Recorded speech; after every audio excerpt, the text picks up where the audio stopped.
Picture a crumbling apartment. I mean, the wallpaper is peeling off in these damp strips. Oh, it's just total squalor. Yeah, exactly. The air is stale, and there's a cheap cup of instant ramen just steaming on a stained kitchen counter. Right. The guy eating it is standing in the dim light of this flickering overhead bulb. And if you looked at him through the window, he would seem completely unremarkable. Just some guy. Right, just tired, maybe a little hollowed out. But this man, eating this $1 meal in silence, is literally the most powerful hunter in the entire city. It's such a striking image. I mean, almost jarring, really. Especially when you realize the sheer terrifying scale of what is actually hidden just beneath that quiet surface. Exactly. I want to paint the full picture for you listening, because the contrast is what makes this so incredible. Oh, absolutely. As he's slurping this cheap ramen, he currently has nearly 30 magical skills running simultaneously on his body. 30. Yeah, 30. He isn't just sitting there. He is practically humming with layered arcane defenses, elemental resistances, like physical enhancements. Just a walking fortress. Literally, he just cleared a deadly, high-ranking dungeon 50 times, completely solo, in the span of 48 hours. Which is just unheard of. And the craziest part of all of this, the detail that absolutely breaks your brain when you step back and look at it. Yeah. It has only been 1 week since he awakened his powers. 7 days. 7 days. I mean, to go from a statistical zero, like a guy scraping by on the absolute fringes of society, to an absolute god among men within the confines of Outer Bank X. It's wild. It just completely defies every established rule of this universe. It really does. So this is the full story of how we got here. Welcome to DeepLore. Glad to be here. For our deep dive today, we are embarking on a massive, really comprehensive mission. We're exploring the complete Volume 1 of Infinite Mana in the Apocalypse. Oh, I am so ready for this. All 24 chapters. From the very first desperate spark of a fireball to that chilling, quiet cup of ramen. One continuous journey. It's quite the undertaking, honestly.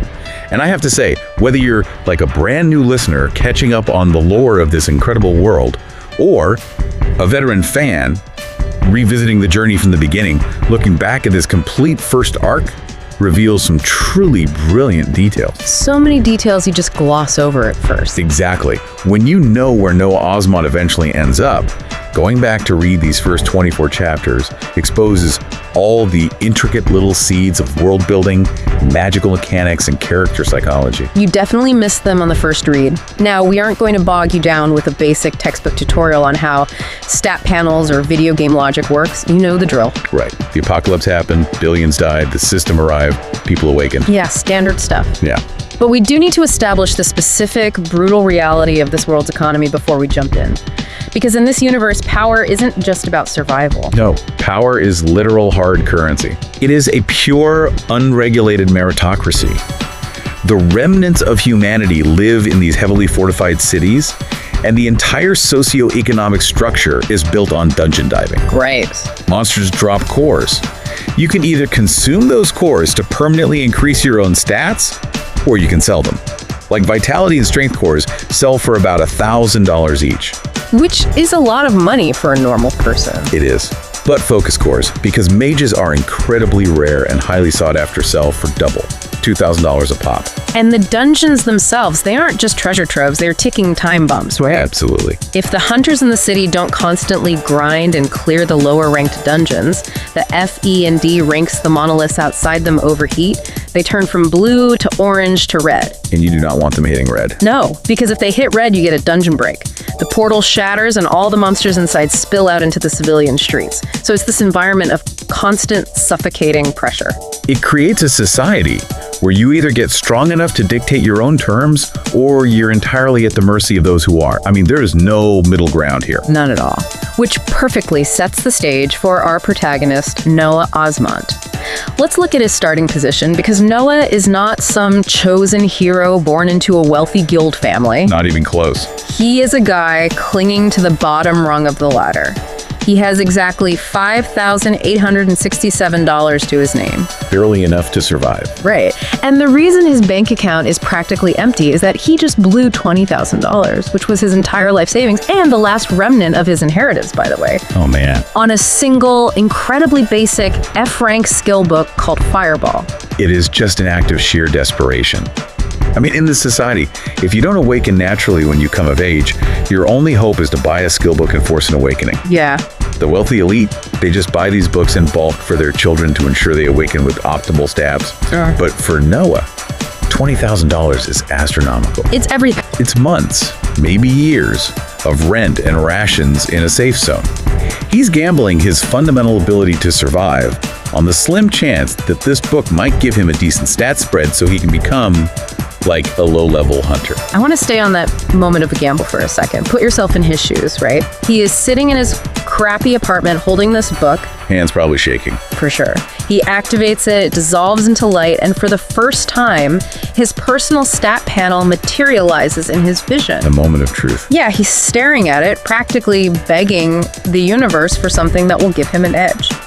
He sees his vitality is 10. That's dead average for a baseline human. Okay, not great, but not terrible. Right. He sees his strength is 10. Again, totally average. And then his eyes move to the focus stat. The single most important stat for a mage build. Exactly. Focus dictates your mana pool, your mental stamina, your ability to actually cast the spell you just sacrificed your life savings to learn.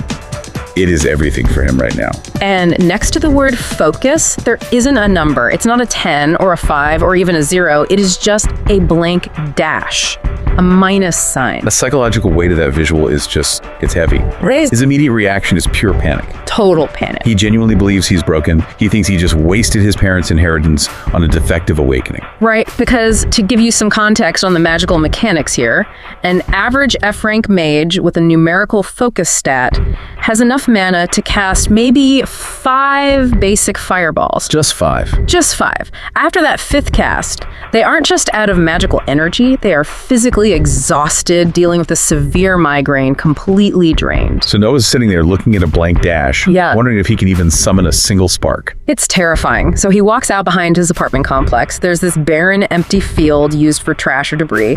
He stands there, raises his hand, and speaks the incantation out loud. Fireball. And it actually works. It works. A ball of condensed flame shoots out and scorches the dirt. Huge relief washes over him naturally. Oh, I bet. He casts it a second time, a third, fourth, fifth time. He hits that average F-rank threshold. But I'm looking at this text, and I'm waiting for the migraine to hit him. I'm waiting for him to just collapse. The fatigue never comes. That is the genius of how the system's anomaly manifests. He casts a 6th fireball, a 10th. He hits 50 consecutive casts. 50? And he still feels completely fine. Right. At 50 casts, he is forced to recalibrate his understanding. He realizes he has 10 times the energy reserves of a standard F-rank hunter. He thinks he's a genius, right? Yeah, he briefly entertains the idea that he might just be a rare, once-in-a-generation talent. He thinks, like, maybe my energy pool is equivalent to a D-rank hunter, and the system just couldn't display it properly. But he doesn't stop to celebrate. He needs to find the bottom of the well. 100 casts, 200. 300 casts. Absurd. He is just standing in this field, turning the dirt into molten glass, launching fireball after fireball. 500 casts of an F-rank skill, and his breathing hasn't even elevated. Not even a single drop of sweat. No. The sheer shock of the situation is giving him a headache, but his actual mana pool is completely untouched. The realization finally drops on him like an anvil. He doesn't have 0 mana. The dash doesn't mean error. It means infinity. It's a fundamental break in the physics of his universe. I mean, mana in this system is intrinsically tied to mental fatigue. To cast a spell is to expend a piece of your cognitive endurance. Right. For Noah to have infinite mana means his mental stamina, his cognitive load capacity for the arcane, just has no ceiling. But having a boundless pool of mental stamina doesn't automatically make you a tactical genius. Oh, definitely not. I always look at this moment and think, this is like a guy who just downloaded a massive multiplayer online game, punched in a cheat code, and discovered an infinite money glitch. Yes, that's exactly it. He has unlimited resources to buy whatever he wants, Yeah. but he completely forgets that he is still a level 1 character with terrible base stats. That is the perfect analogy for his mindset right here. His immediate, almost intoxicating reaction is, well, I can go into dungeons, solo them without splitting the loot, and get rich instantly. Just seeing dollar signs. Exactly. Yeah. He doesn't think about defense or strategy. He just wants the cores. So he heads straight to the lowest level F-rank dungeon, Ape's Paradise. And, I mean, to be fair, his infinite money glitch works beautifully at first. It really does. He just walks through the cavern, not dodging, not parrying, just casually spamming Fireball 3,000 times. 50,000. He turns an entire ecosystem of monstrous apes into a literal flaming meat grinder. He walks out with a backpack full of cores, but this immediate, overwhelming success breeds a very specific, very dangerous kind of hubris. It creates a false positive in his tactical feedback loop.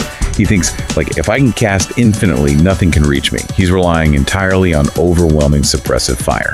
And that hubris leads him to make a shockingly reckless decision. I remember reading this and thinking, what are you doing? It's so bad. He skips the F rank progression entirely and marches straight into the E rank dungeon, Frozen Wasteland. Which is a huge jump. Massive jump. He actually manages to blast his way through the lower floors because he's just flooding the corridors with fire.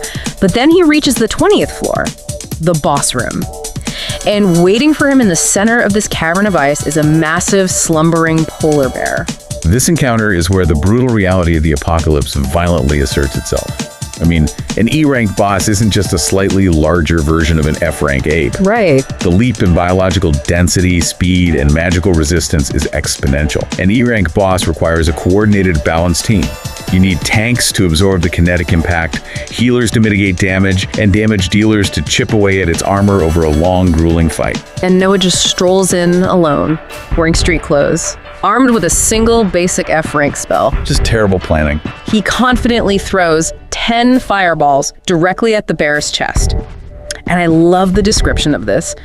The bear doesn't even roar in pain. It just crosses its thick, heavily muscled arms in front of its face, tanks the explosive force of 10 consecutive fireballs, and immediately charges him. It closes the distance in a fraction of a second.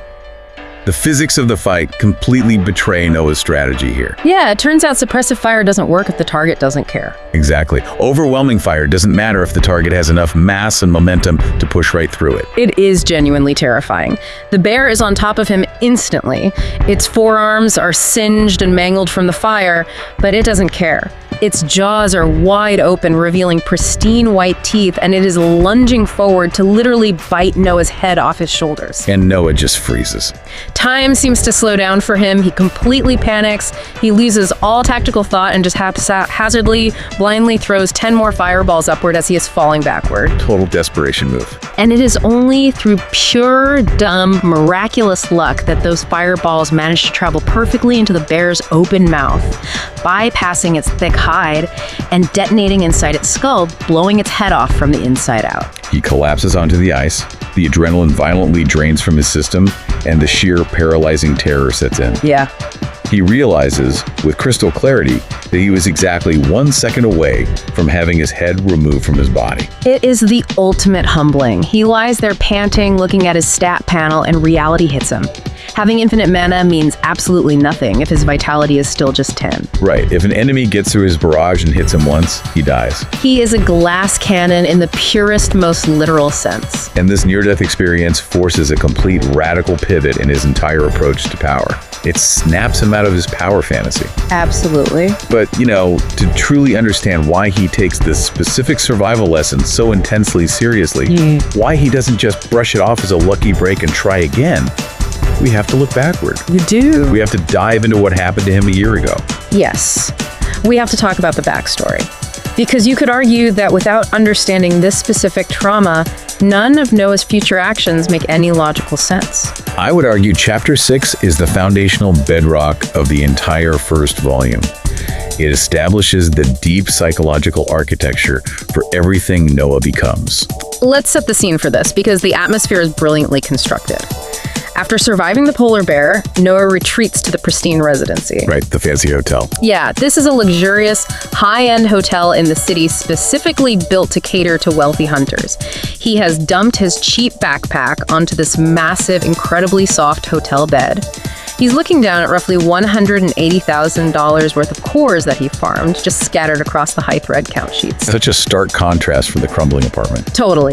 He is eating a massive decadent plate of room service prime rib, and he has the television on in the background, tuned to a news broadcast. The television broadcast is a very clever way to seamlessly integrate the broader geopolitical world building without doing an exposition dump. It really is. The news anchor is interviewing a celebrity hunter who recently returned from a region called the United Federation.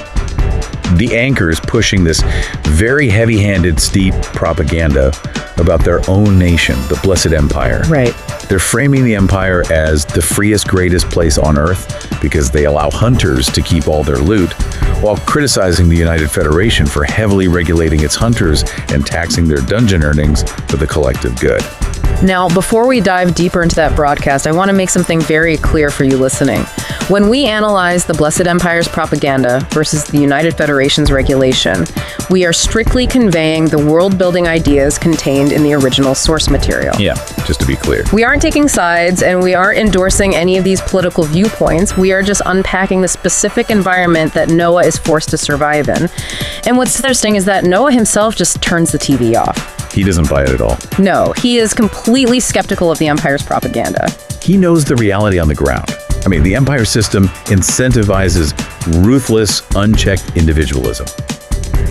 Yes, letting hunters keep what they kill creates billionaires and rapid technological growth, but it also creates warlords. Exactly. It creates a society where the weaks are entirely disposable. But let's look at the emotional contrast in this hotel room because it's so striking.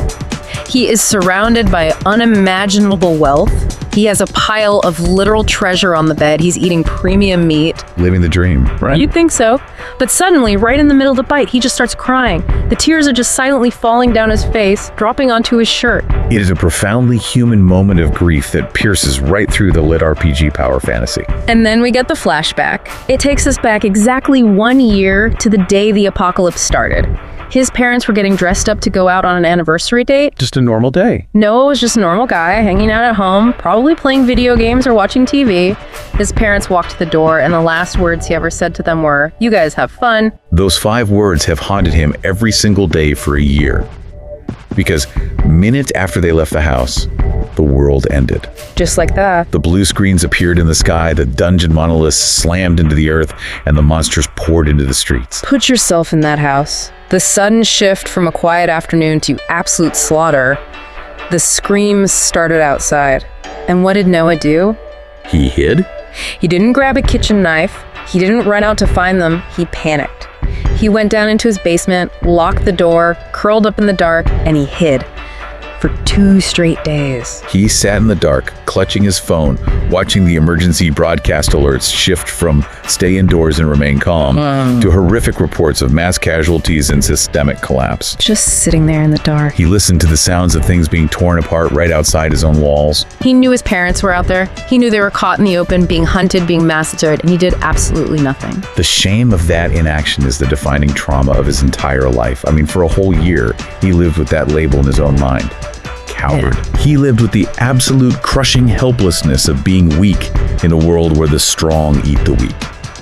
He was completely powerless to save the 2 people who loved him and provided for him. I really want to unpack this, because how does this deep, festering trauma actually dictate his entire combat style moving forward? It isn't just flavor text, you know? It is the blueprint. It is the psychological engine driving his entire build. If you look at traditional game theory or lit RPG mechanics, a player with infinite mana would naturally gravitate toward becoming an artillery cannon. Right, just big explosions. They would buy the biggest, most destructive area of effect spells to wipe out armies at a distance. But Noah doesn't do that. Why? Because his trauma response is an obsessive pathological need to never be vulnerable again. Right. He doesn't just want to be strong enough to win a fight. He wants to be so heavily armored that the world cannot possibly hurt him physically or emotionally. Exactly. That basement was his first shield. And it failed him. It failed to protect his family. So now he takes his infinite mana and he decides to build a new basement, an impenetrable fortress, right on top of his own skin. I love that metaphor so much. He literally weaponizes his trauma. He goes to the Awakened Center and starts buying defensive skills that normally drain casters completely dry. The really expensive ones. Yeah, these are skills that a tank or a mage is only supposed to use for maybe 5 or 10 seconds in a desperate emergency to survive a boss's ultimate attack. He buys an F-rank Arctic Armor, an E-rank Safeguard, an E-rank Danger Sense, and this incredibly rare, highly expensive C-rank skill called Arcanist's Sphere of Protection. But wait, how does he physically sustain that? Let's break down the mechanics for a second. If I am an average C-rank hunter and I activate Arcanist's Sphere of Protection, what happens to my body? Well, if you are an average C-rank hunter, activating that sphere instantly locks away a massive chunk of your mana pool. It creates this shimmering, kinetic absorbing barrier around you, but it drains your mental stamina by the second. So it's a huge upkeep. Huge. If you get hit, the kinetic energy is absorbed by the shield, which drains even more mana. If you leave it on for a minute, you pass out. But Noah's focus stat is a blank dash. Exactly. Because his focus is infinite, the drain doesn't register. So what does he do? He turns the skills on, and he just leaves them on. Permanently. It completely breaks the fundamental economy and balancing of the system. The system was designed to force hunters to carefully manage their resources, to weigh the cost of defense against the necessity of offense. But Noah removes the cost entirely. He goes to sleep in his hotel bed with Arctic Armor running, just because it feels like a nice cool breeze. He wakes up the next morning with frost covering his sheets. It's hilarious. He walks down the street radiating this absurd overlapping aura of blue, red, and green light from all these permanent buffs. He is a walking fortress. But, I don't want to make it sound like he's just a turtle hiding in a shell. He builds the fortress so he can safely execute his offense. And we really need to look at how infinite mana mutates his offensive capability, specifically with a new D-rank skill he buys called Flames of Torment. Oh, the proficiency mechanics in this universe are fascinating, and Noah exploits them brilliantly. Okay, wait, I was actually a little confused on my first read when he started changing the shape of the fire. Can you explain how the proficiency system actually works? Does the system just eventually grant you a new visual animation for the spell, or is he actually manipulating the physics of the magic? It is entirely physical and conceptual manipulation. Normally, a hunter casts a spell. They get a tiny fraction of a percentage point in proficiency, and over months or years of careful practice, the spell gets slightly hotter or slightly faster. Right. The spell's form is rigid because they don't have the mana to experiment. But Noah stands in an empty dungeon room and casts Flames of Torment thousands of times an hour. He force feeds the proficiency bar. And as it nears the 100 proficiency, the actual physical properties of the fire mutate. It starts as this basic, wide pillar of flame.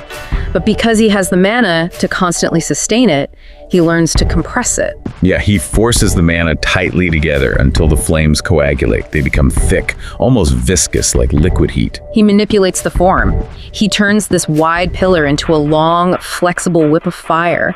Then he compresses it even further into a tight, incredibly dense rope that he uses to literally bind and suffocate monsters in localized heat. And then, at peak proficiency, he condenses all that thermal and kinetic energy into a flat, rapidly spinning disc. A bisecting high-speed circular saw made of compressed fire. It is terrifyingly versatile. He isn't just throwing fireballs anymore. He is wielding thermal physics as a precise surgical tool. And this incredible culmination of absolute impenetrable defense and highly lethal surgical offense is perfectly showcased when he confidently strides into the D-rank dungeon, Goblin King's abode. Oh, this fight is so good. Let's paint the scene. He has his entire fortress of buffs humming around his body.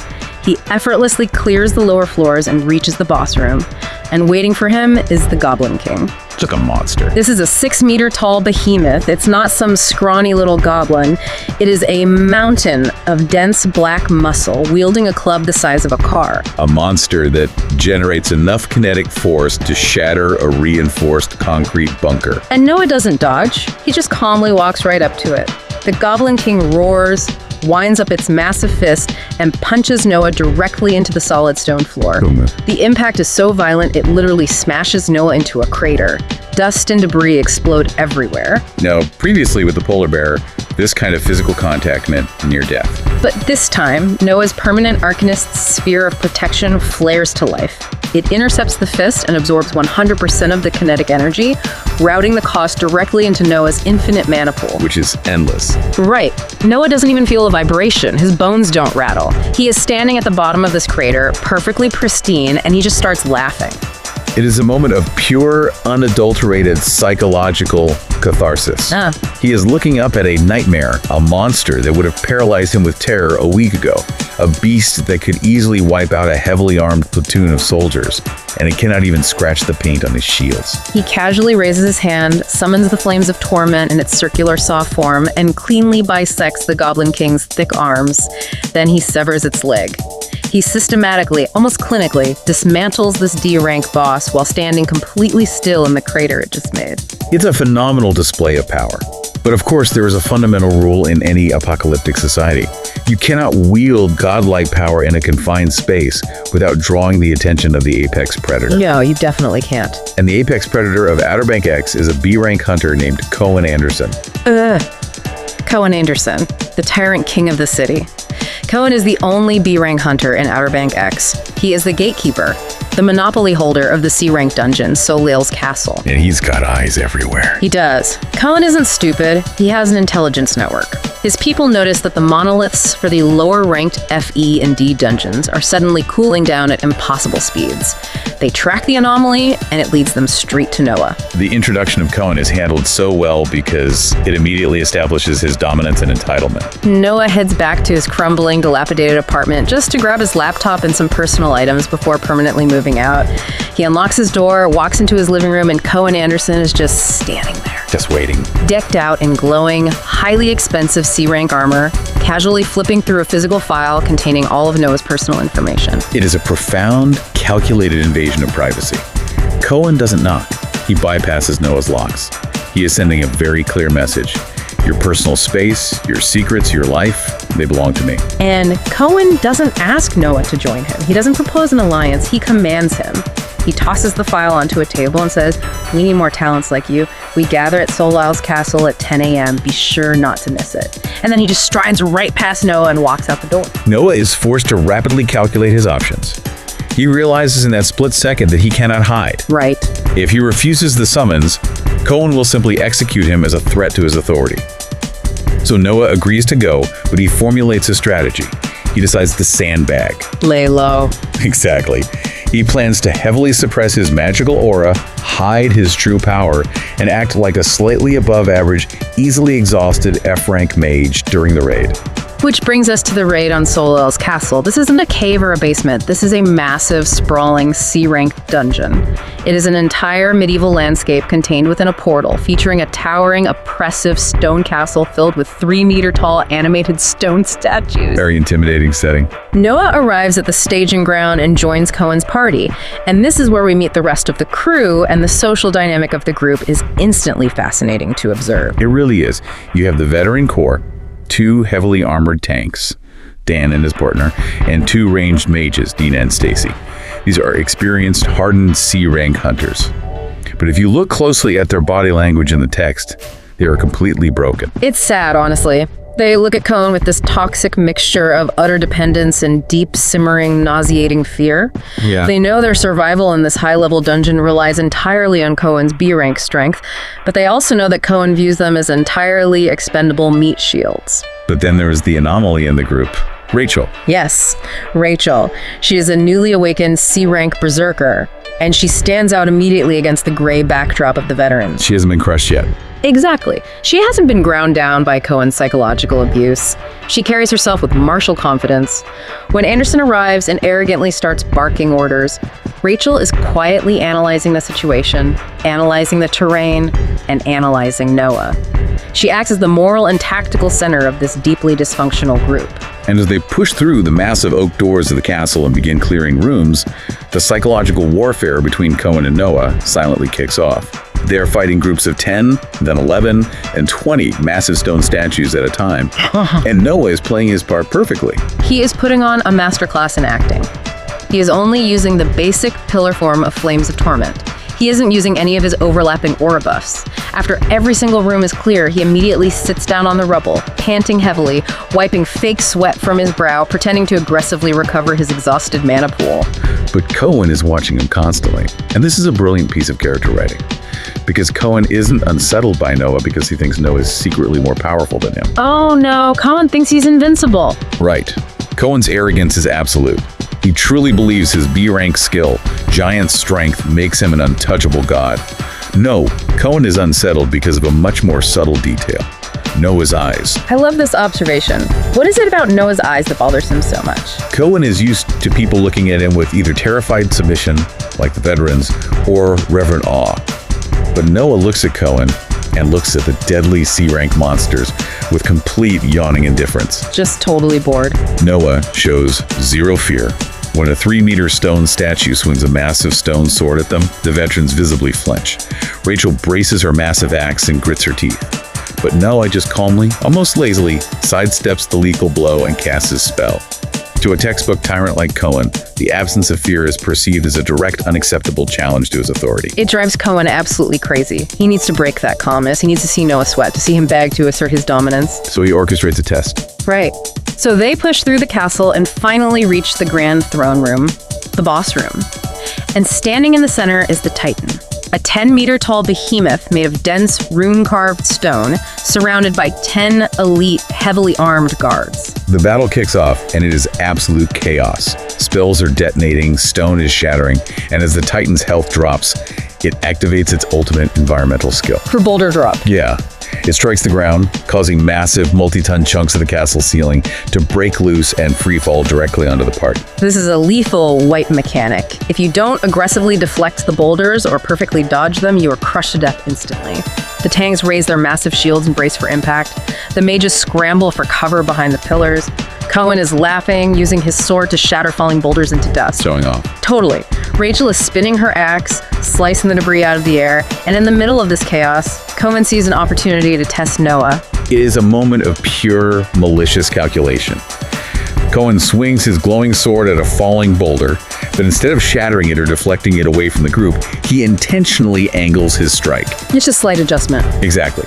He purposefully bats a massive, multi-ton chunk of solid stone directly toward Noah's blind spot. And remember, to everyone in this room, Noah is just a squishy, exhausted, unarmored F-rank mage. Imagine you are standing in that dungeon alongside the veteran hunters. You are watching the raid leader, the man supposed to protect you, intentionally murder the rookie. Sicking. Rachel watches it happen. She sees the angle of Cohen's blade. She knows exactly what he just did. The boulder smashes directly into Noah. The kinetic impact is deafening, echoing off the stone walls of the throne room. A huge, thick cloud of pulverized dust and rubble kicks up, completely obscuring where Noah was standing. And then comes the silence. The eerie, heavy silence. The dust slowly settles.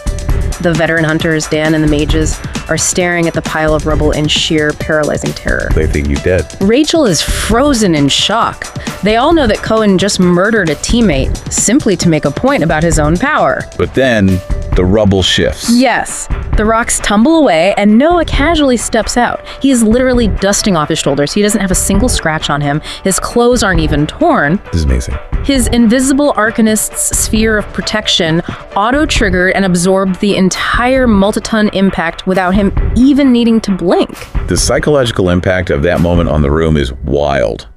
For the veteran hunters, seeing Noah survive without a scratch is almost more terrifying than if he had been crushed into a bloody paste. Why is that? Because Noah's survival means the established, predictable order of their universe is breaking.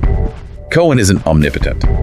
So Noah just calmly looks over at Cohen. He doesn't yell, he doesn't cast a spell, he just gives him this blank, unimpressed stare. And Cohen actually flinches. He does. Cohen has to quickly turn his back and leap toward the Titan boss to hide his own shock. They finish the Titan off, with Cohen screaming in rage and using his giant strength to literally blow the Titan's head apart with a kinetic shockwave. The boss dies. The massive pile of loot drops to the floor, but nobody cheers. The tension in the room is suffocating. The real fight is just beginning. This brings us to the climax of the first volume, the confrontation. Okay, we need to unpack this scene carefully because it is a masterclass in escalating tension. The Titan is dead. The glowing green crystal, which allows hunters to exit the dungeon and return to the city, materializes in the center of the room. But nobody moves toward it. No one breathes. Rachel steps forward, her grip tight on her axe. She is absolutely furious. She defiantly calls Cohen out right to his face in front of everyone. She yells, "What the hell were you doing? Why did you play around and almost kill your teammate?" And pay close attention to the reaction of the veterans. Dan, Stacy, Dina. 4 highly experienced, heavily armed C-rank hunters. What do they do when Rachel demands justice? They do nothing. They physically turn their heads away and stare at the walls. They are so thoroughly beaten down, so conditioned by fear, that they refuse to even witness the confrontation. They know that speaking against Cohen means death. Cohen's reaction is chillingly calm. He doesn't deny the accusation. He doesn't make an excuse about a bad swing. He laughs. He is amused. He is genuinely, deeply surprised that Rachel has the audacity to question him. He looks at her and says, "If it wasn't extremely clear from my actions, I don't give a damn." And then he launches into this monologue that I find absolutely fascinating. Because Cohen isn't just a cackling, generic cartoon villain. He has a very specific philosophy. He points his sword at the cowardly veterans and says, "Do you think the bigwigs in the Capitol care what happens to a trashy city around the perimeter of the empire? It's me. I am the only one keeping this city afloat." And we have to acknowledge that strategically, he has a point. Wait, really? Hear me out. If Cohen abandons Outer Bank X, the B-rank dungeons eventually break, the monsters spill out, and the entire civilian population is slaughtered. He is the dam holding back the flood. Oh, fair. Cohen grew up in abject poverty. He had nothing. He watched wealthy politicians and businessmen live in unimaginable luxury while he literally starved in the gutters. Then the apocalypse hit. The societal slate was wiped clean, and the system granted him incredible, violent power. Suddenly, the people he used to envy were entirely relying on him for their physical survival. He explicitly says that the rich men who survived now send their daughters to his bedroom just to stay on his good side and guarantee his protection. To Cohen, power is morality. Because he protects the city from extinction, he believes he literally owns it and everyone in it. He believes he is entitled to do whatever he wants, whoever he wants, because without his strength, they're all dead anyway. In the twisted, apocalyptic meritocracy of the Blessed Empire, his logic makes complete sense to him. Wait, I have to challenge you there. I understand that it makes sense to him, but we can't say his philosophy is just an inevitable product of the apocalypse. It's an excuse for his own sociopathy. How so? Look at Rachel. Rachel also gained immense C-rank power in this new world, but she didn't turn into a warlord. She didn't demand daughters be sent to her room. She retained her humanity. Cohen's worldview isn't a rule of the world. It's a reflection of his own corrupt core. That is an excellent counterpoint. Rachel's defiance proves that tyranny is a choice, not a necessity. And Rachel refuses to back down. She challenges his arrogance again. And he can't handle it. Not at all. Cohen's fragile, monstrous ego simply cannot tolerate the disrespect. He snaps. His inherent system-granted skill, wrathful, activates, feeding off his spiking anger. He moves at blinding speed, bypassing her guard, violently slaps Rachel across the face, and then lifts her completely off the ground by her throat. It's a brutal, ugly scene. He's holding her up one-handed, slowly suffocating her. He looks over his shoulder at the cowering veterans and sneers. They cannot do anything to stop it. Then he points his blood-stained sword directly at Noah, who is still just standing quietly near the rubble. Cohen smiles and says, "And he certainly cannot do anything to stop it." The dramatic irony in the room is thick enough to cut with a knife. It really is, because what does Noah do? Does he scream? Does he strike a heroic pose? No. Noah just lets out this heavy, deeply exhausted sigh, like a tired father dealing with a toddler throwing a tantrum. It was perfect. He looks at Cohen and says, in the most conversational, utterly unimpressed tone imaginable, "Let the girl go, dude." That specific word, dude, is so incredibly, deliberately disrespectful in this high-stakes context. It completely shatters Cohen's grandstanding theatricality. He isn't a god to Noah, he's just an annoying guy. Just some... Right. Cohen immediately drops Rachel, letting her gasp for air on the floor, and turns his full, murderous attention to Noah. He fully activates his B-rank giant strength. A suffocating dark red aura surrounds his body. Deep red lightning crackles along the length of his sword.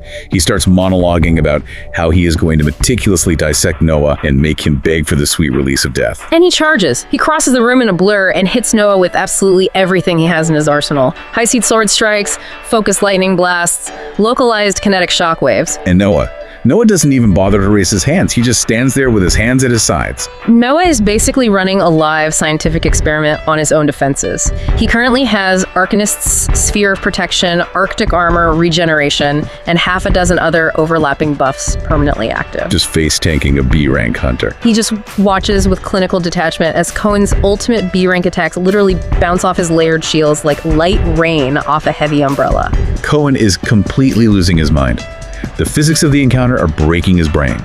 He is screaming at the top of his lungs about how he is the richest man, the strongest man, the undeniable king of the city. Noah finally decides the experiment is over. He looks at Cohen, not with anger, not with hatred, but with genuine, piercing pity. He looks at this flailing warlord and says, strength isn't having the power to look down on others. And then Noah executes his trap. It turns out while Cohen was busy monologuing, posturing, and helplessly battering his sword against the shields, Noah had been quietly, secretly, and invisibly plastering highly volatile C-rank explosive runes all over Cohen's armor and body. Noah takes a single step back, looks at Cohen, and says in a perfectly calm, flat voice, stand down. And then, boom. An invisible, localized explosion violently rips through the air. Cohen is thrown backwards, screaming in shock and sudden, unimaginable agony. He hits the floor, looks down, and realizes his left arm is entirely gone, just blown clean off at the shoulder. The pacing of this scene is incredibly deliberate. It is clinical. It is an execution. Noah doesn't want a protracted, flashy anime battle. Yeah. He's putting down a rabid dog that has terrorized the neighborhood. Cohen is hysterical. He is thrashing on the floor, spitting blood, trying to push himself up for another charge. Noah just stares at him and repeats the command, stand down. A second explosive rune detonates.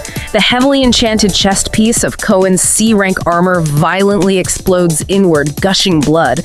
Cohen collapses onto his knees. He is physically broken, but his colossal ego still won't let him accept reality. He actually starts laughing maniacally through the blood. Because Cohen thinks he still holds the ultimate trump card, he tries to use his final piece of leverage. He openly lists his atrocities to the room, the innocent people he has murdered, the women he has forced into his bed, and then he looks up at Noah and asks the ultimate defiant question. Are you really going to kill the strongest hunter in the city? Are you going to damn the lives of hundreds of thousands of innocent people when the dungeons break? It's his final, pathetic shield. Like, you can't kill me because the city mathematically needs me to survive. But Noah doesn't hesitate. He slowly walks up to the kneeling tyrant. He looks down at him and asks, the strongest hunter in the city, huh? Do you really believe that you still hold that title? Oh, such a good line. And then Noah casually places his open hand directly against Cohen's exposed neck. Boom. A final muted explosion. Cohen Anderson is dead. The silence that follows in that massive dungeon room must have been absolute and terrifying. The untouchable tyrant of Outer Bank X is dead, decapitated by an unknown kid who awakened exactly 1 week ago. 1 week. But for Noah, the emotional weight of taking a human life is almost instantly overshadowed by a massive, game-changing realization regarding the mechanics of the loot system. Oh, this part is brilliant. Because when a hunter dies inside a dungeon in this world, the system dictates that they have a high chance to drop their most powerful skill book. Cohen's body dissolves, and he drops the highly coveted B-rank giant's strength. An incredible prize. It is. But initially, Noah picks it up, and he is actually disappointed. He reads the item description. It adds a massive plus 50 to the physical strength stat. Noah thinks, oh, that's useless. I'm a ranged mage. I spam fireballs and magical runes. I don't swing a sword. I don't need a melee physical strength buff. He almost tosses it into his backpack to sell later. But then, the paradigm shift happens. The true aha moment of his build. Noah pauses, looks at his blank focus bar, and thinks deeply about the nature of his infinite mana. He realizes that he's been completely blinded by traditional, rigid RPG class roles. Exactly. He has this profound realization. Wait a minute.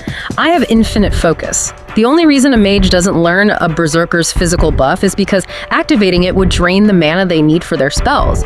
But my mana never drains. It just doesn't matter anymore. Exactly. The cost is totally irrelevant to him now. He thinks, why does it matter if a skill is meant for a heavily armored knight or a frontline berserker? If it provides a permanent passive buff to my body and I can leave it on forever without any cost, then every skill is a support skill for me. It shatters the established meta of his reality.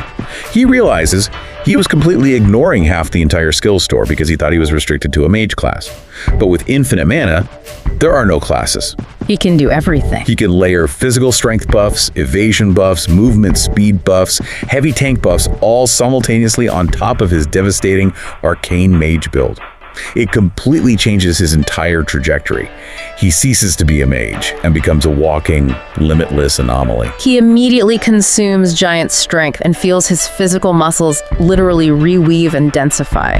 And while Noah is standing in the dungeon having this incredible revelation of limitless power, the author gives us this brilliantly chilling, cinematic cutaway. I love this transition. We cut away from the dark dungeon entirely, back to the brightly lit, wealthy sector of the city. We cut to Cohen Anderson's sprawling, luxurious mansion. This is one of the best atmospheric scenes in the volume. We see Cohen's head butler, an immaculate, highly disciplined man. He has just received the automated alert on his communication device that Cohen's vital life signal has permanently vanished from the network. He knows it's over. The butler quietly walks down the long, silent hallway to the massive, grand front doors of the mansion. He opens them wide to the cool night air. And he just stands there, perfectly still, his hands clasped behind his back, staring out into the dark driveway, waiting in silence for a master who will never, ever return.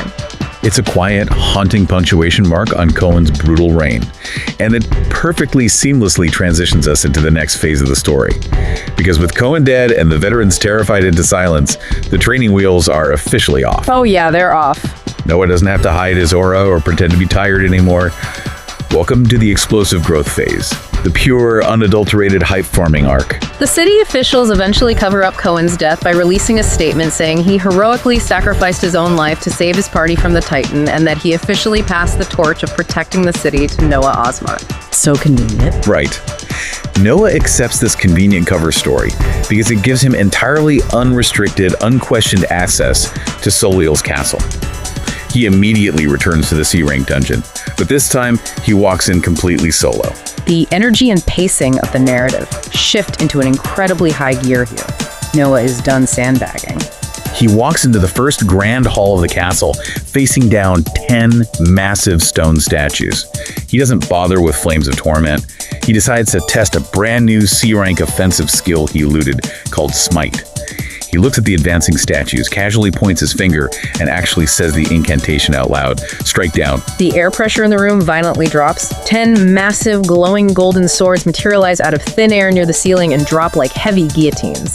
10 highly durable C-rank monsters are obliterated into fine dust in under 1 second. Under 1 second. It's a pure, uncut power fantasy. He begins moving through the dungeon so fast he is physically blurring. He clears all 20 massive rooms of the castle in 5 minutes flat. He kicks open the doors to the throne room and reaches the 10-meter Titan boss. Remember, this is the boss that took a full elite team of C-rank hunters, half a day of grueling combat to reach, and nearly killed them all. And Noah doesn't even slow his stride. He drops 30 golden swords directly onto the Titan's neck and then cleanly bisects its torso with his circular saw of fire. The Titan is dead in exactly 1 minute. Let's break down the sheer, terrifying math of what he accomplishes over the next 48 hours, because it's staggering when you look at the logistics. He resets and clears Soliel's castle 24 times on day 1. Insane. He sleeps, wakes up, and clears it 26 times on day 2. That is 50 total solo clears of a C-rank dungeon in 2 days. To put that in perspective, Cohen's elite squad used to clear it maybe twice a week, and they usually suffered severe injuries or casualties doing it. Noah is treating a lethal apocalyptic anomaly like a casual morning jog. It's so absurd that the massive orange monolith outside the dungeon, the glowing stone that indicates the rising pressure and danger of an imminent dungeon break, actually cools down completely and turns a calm, safe blue. He fixed the problem entirely. He single-handedly removes the greatest existential threat to the entire city just by treating it as his personal loot farm. And the volume of loot he accumulates is astronomical. Yeah. He is vacuuming up hundreds of C-rank cores, incredibly rare skill books, and enchanted items. He takes his wealth, visits the Awaken Center, and literally buys out their entire stock of passive buffs, evasion skills, and physical enhancements. Just clears out the store. He buys things that haven't sold in months because no normal hunter has the mana to sustain them. His personal stat panel by the end of this 2-day binge is hilarious to look at. He isn't a hunter anymore. He has a walking server rack. He has 29 active skills running constantly, 24 hours a day on his body. He has Aura of Haste, Life Essence, Increased Penetration, Regeneration, Whirlwind, Gracefulness, Precision, Adamant, Stealth. And wait, let's look at the mechanics of that. How does a fire aura not conflict with Arctic armor? How does whirlwind, which manipulates air currents, not destabilize his kinetic shields? That's a good question. It's because of the Arcanist sphere of protection. The sphere acts as a stabilizing magical container. He is able to layer contradictory elemental buffs because his infinite mana forcefully suppresses any arcane interference. He is practically vibrating with localized arcane energy. He has far surpassed the power level of anyone in Outer Bank X. He has outgrown the pond. Which brings us to the final act of Volume 1, the goodbye. Well, we bring the explosive pacing back down here for a very quiet, character-focused resolution. Noah knows he has to leave. Staying in Outer Bank X would just stagnate his growth. He arranges a final meeting with Cohen's old party, Rachel, Dan, and the mages. And he does something incredible that shows his underlying morality. He dumps a massive, priceless pile of C-rank armor, enchanted weapons, and skills in front of them. But more importantly, he pulls out a B-rank skill book he farmed and hands it directly to Rachel. He artificially elevates Rachel to rank B. It's a highly responsible, calculated exit strategy.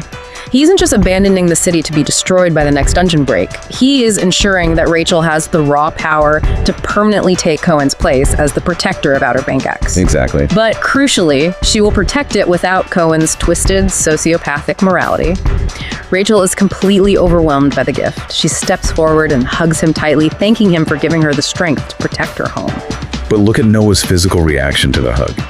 He gently but firmly pushes her away. He pushes all of them away. He is polite, he is generous, but he is completely emotionally distant.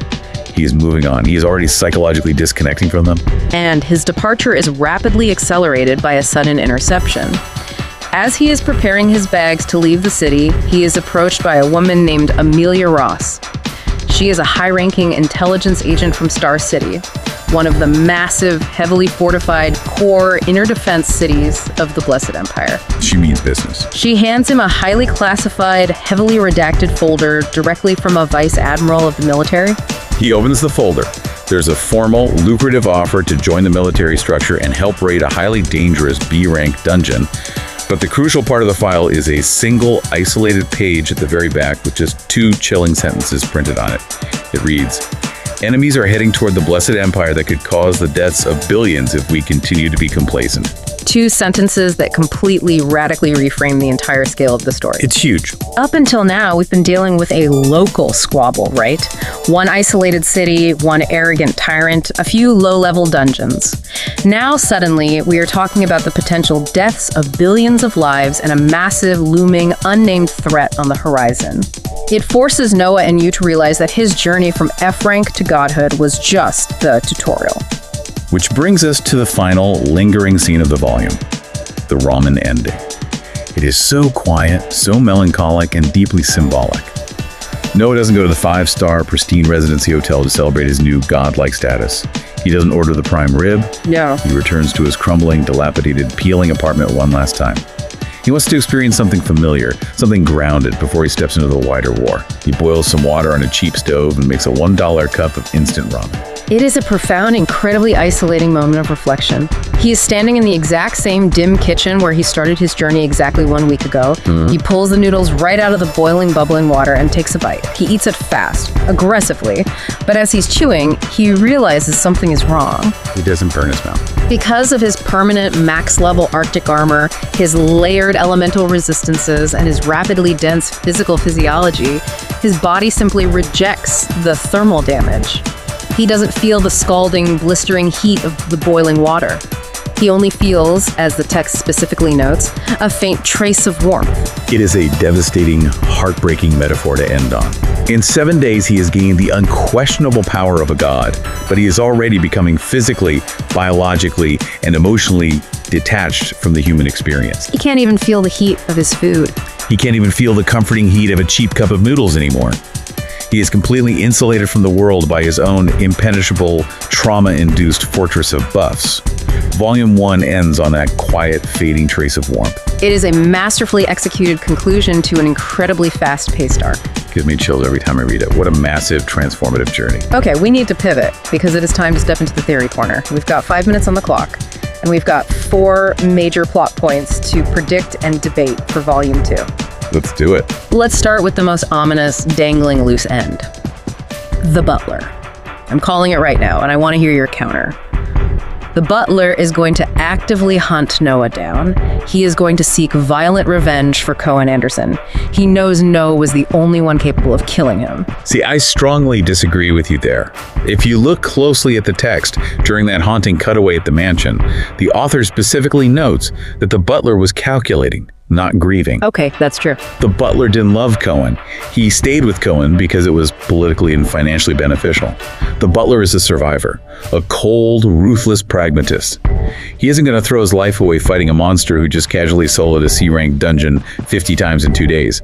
My prediction: the butler is going to track Noah down, yes, but he is going to try to manipulate him.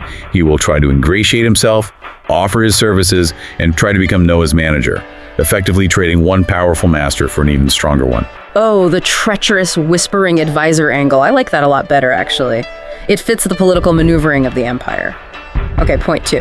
The approaching threat from the folder. It explicitly said, enemies are heading toward the Blessed Empire, threatening billions. Is this a geopolitical human war, like the Blessed Empire finally clashing with the United Federation that was heavily teased on the news broadcast? Or is it a new apocalyptic beast wave? The specific phrasing of the word enemies usually implies intelligence and organization. In this lore, beast waves and dungeon breaks are treated like natural disasters like floods or hurricanes. Enemies sounds highly organized.